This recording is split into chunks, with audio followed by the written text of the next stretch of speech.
بسم اللہ الرحمن الرحیم۔ السلام علیکم ورحمۃ اللہ وبرکاتہ۔ امید کرتا ہوں ناظرین کرام خیر عافیت سے ہوں گے۔ بہت کم ایسا ہوتا ہے کہ چھٹیوں کے دوران والدین اپنے بچوں کی منزل دہرائے،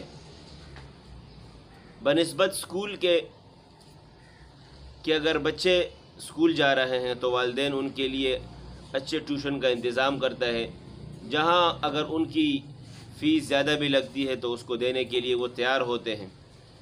لیکن اگر ان سے یہ کہا جائے کہ آپ نے اپنے بچوں کی منزل دہرانی ہے تو یہ بات ان پر گراں گزرتی ہے اور بچوں کی محبت میں ایک خلل سمجھا جاتا ہے۔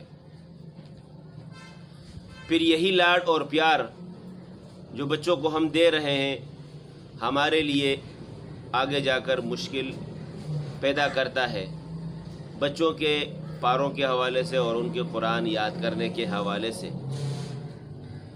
آپ نے دیکھا ہوگا جس وقت بچوں کی چھٹیاں ہوتی ہے، اگر والدین ان سے کہیں کہ بیٹا آپ نے قرآن یاد کرنا ہے تو بچے کہتے ہیں کہ ابو جی یہ تو چھٹیاں ہیں مدرسے کی۔ تو اس صورت میں آپ نے بچوں سے کیا کہنا ہے؟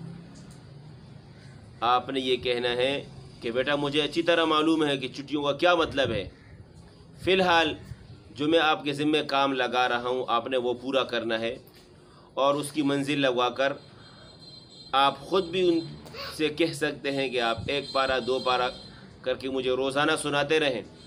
صبح جس وقت والد کام پر جا رہے ہیں اس وقت جانے سے پہلے آپ بچے کو بلا کر سن سکتے ہیں، یا یہ ترتیب بنا دی جائے کہ بیٹا آپ نے پورے دن یاد کرنا ہے 1 پارہ 2 پارے، اور شام میں جب میں گھر پر آؤں تو میں آپ سے 1 پارہ یا 2 پارے سن لیا کروں گا۔ یا اس کی ایک صورت یہ بھی ہو سکتی ہے کہ آپ ان بچوں کے اساتذہ سے ملیں اور ان سے ترتیب پوچھیں کہ بچوں کی چھٹیاں ہیں اور 15 سے 20 دن چھٹیاں ہیں، اس میں ہماری کیا صورت ہوگی، تو وہ بہتر مشورہ آپ کو دے سکتے ہیں۔ تو میں ضروری سمجھتا ہوں کہ والدین کی ایک بہت بڑی ذمہ داری بنتی ہے اپنے بچوں پر، بالخصوص چھٹیوں کے دوران، کہ وہ اپنے بچوں کی منزل دہرا لیا کریں۔ انشاءاللہ میں امید کرتا ہوں کہ آپ یہ طریقہ اپنائیں گے اپنے بچوں کا خیال رکھتے ہوئے، اور یہ طریقہ آپ کو انشاءاللہ اپنے بچوں کے لیے فائدہ مند ثابت ہوگا۔ اسی کے ساتھ میں اجازت چاہتا ہوں، اپنا خیال رکھیے گا۔ السلام علیکم ورحمۃ اللہ وبرکاتہ۔